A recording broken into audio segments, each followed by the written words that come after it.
What we're seeing here is a catheter inside of a vein. These are cross sections, so the vein's coming out towards the screen. You're going up and down a tube. And above it we see the artery, and this is how we see it anatomically in the body.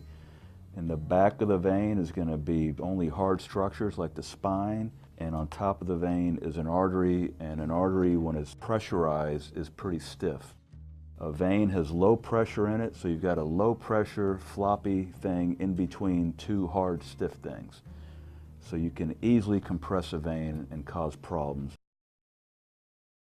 So as we scroll down the image, the aorta, inferior vena cava with the catheter inside, we're now going to see the bifurcation of the aorta. The aorta is now dividing into the left common iliac artery and the right common iliac artery.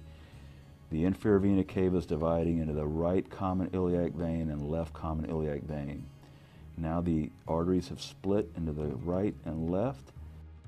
Look at this big vein here, and as we scroll down, look how this thing just gets compressed.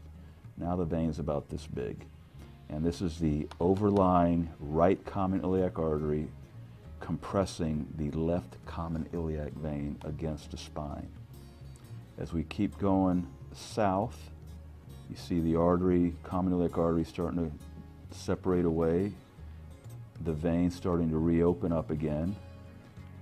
And now we're going to hit a second compression point.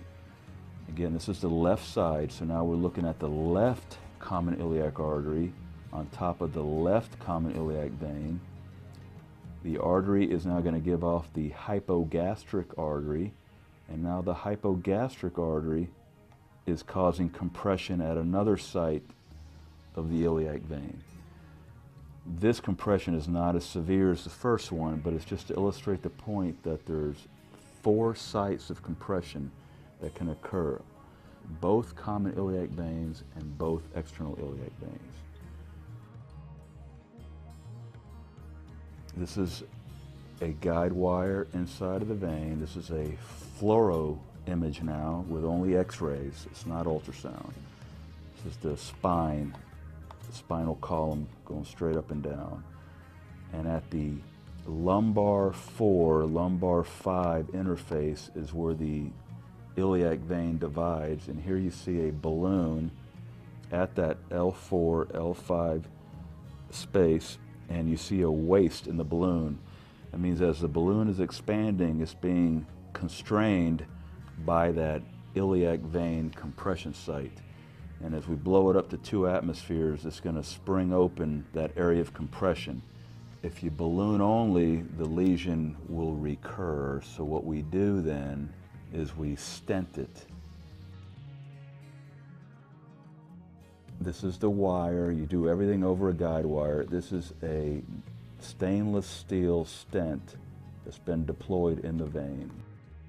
What we've learned through the clinical studies, mostly from the Raju Negulin group, is that you want to have the proximal stent extending about 1 centimeter into the inferior vena cava.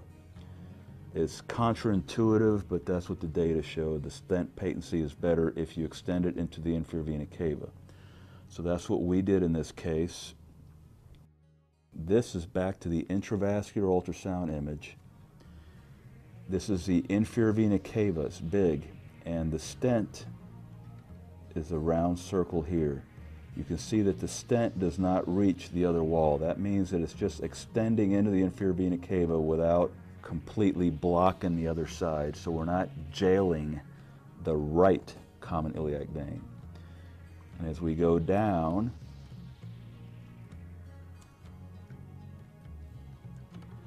now we're in the area where the lesion was. So this was the left common iliac vein compression site.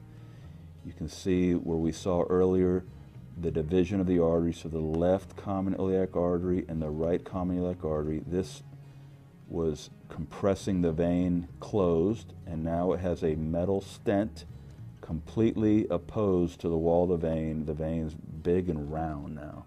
It's no longer compressed.